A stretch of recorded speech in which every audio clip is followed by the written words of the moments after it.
नमस्कार. माझ्या किचनमध्ये तुमच्या सर्वांचे खूप खूप मनापासून स्वागत.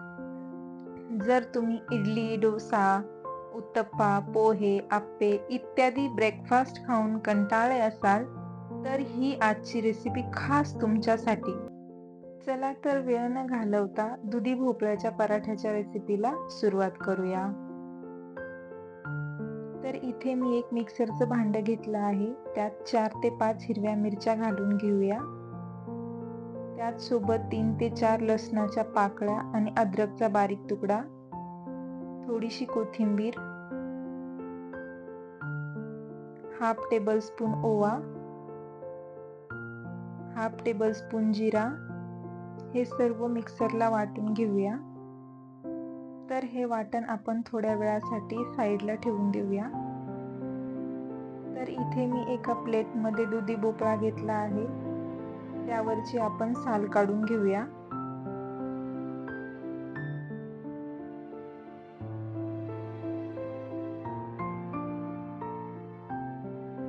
तर इथे मी सगळी भोपळ्यावरची साल काढून घेतली आहे. आता इथे एका मोठ्या प्लेटमध्ये 3 वाटी गव्हाचं पीठ घालून घेऊया. हे 3 ते 4 लोकांसाठी सफिशियंट आहे. आता या पिठामध्ये वाटलेलं वाटण घालून घेऊया. त्याच सोबत हाफ टेबल स्पून लाल मिर्च पावडर, हाफ टेबल स्पून हळद पावडर, 1/4 टेबल स्पून जिरा पावडर, 2 चमचे तीळ आणि हाफ टेबल स्पून धने पावडर घालून घेऊया. तसेच या पिठावर किसणीच्या साहाय्याने सोलून घेतलेला दुधी भोपळा किसून घेऊया. आता यामध्ये चवीपुरतं मीठ घालून पाणी न घालता मळून घेऊया.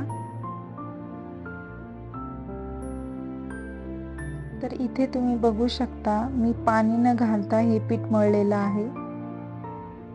चला तर पराठे बनवण्यासाठी घेऊया. तर इथे मी फक्त गव्हाच्या पिठाचा यूज केला आहे. तुम्हाला वाटलंच तर तुम्ही थोडंसं बेसन पीठ पण यामध्ये यूज करू शकता. तर कोरडं पीठ लावून आपल्याला हे लाटून घ्यायचंय. अगदी आपण चपाती कशी लाटतो त्याचप्रमाणे अगोदर थोडंसं लाटून घ्यायचंय आणि त्यावर सगळ्या साईडने तूप लावून घडीची चपाती कशी बनवतो त्याप्रमाणे आपल्याला बनवून घ्यायचंय.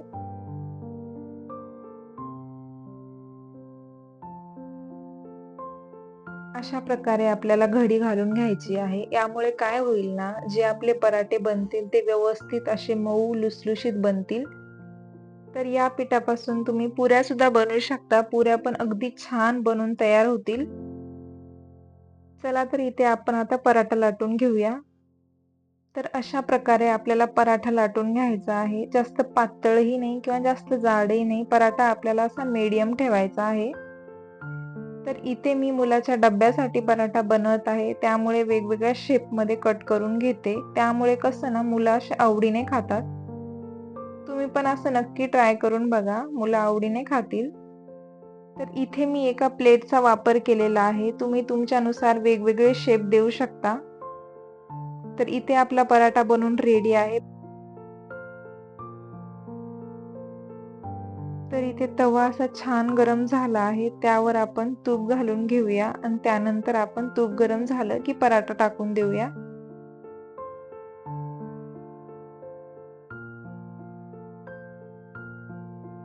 तर इथे पराठा एका साईडने भाजला गेला आहे. आपण पलटून घेऊया आणि दोन्ही साईडला खमंग भाजून घेऊया. तर इथे मी तुपाचा वापर करत आहे. तुम्ही तूप अवेलेबल नसेल तर तेल वापरलं तरी चालेल. पण तुपाने खूप छान चव येते. तर अशा प्रकारे आलटून पालटून दोन्ही साईडने तूप लावून छान प्रकारे भाजून घेऊया.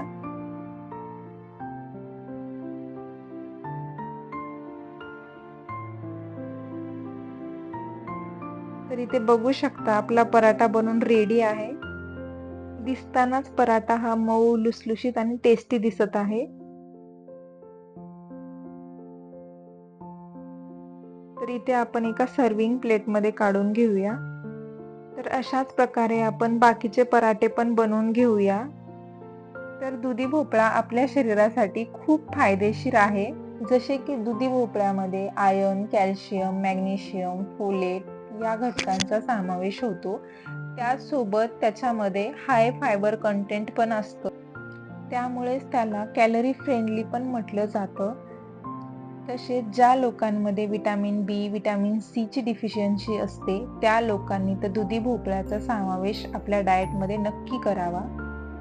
तर तुम्ही बघू शकता आपला दुसरा पराठा पण अगदी बनून रेडी आहे. तर हे दोन्ही पराठे मी एका सर्व्हिंग प्लेटमध्ये काढून घेणार आहे आणि त्याला 1 वाटी दही आणि थोडासा सॉस या दोघांसोबत सर्व्ह करणार आहे. जर तुम्हाला हवं असेल तर लोणचं आणि चटणी पण ॲड करू शकता.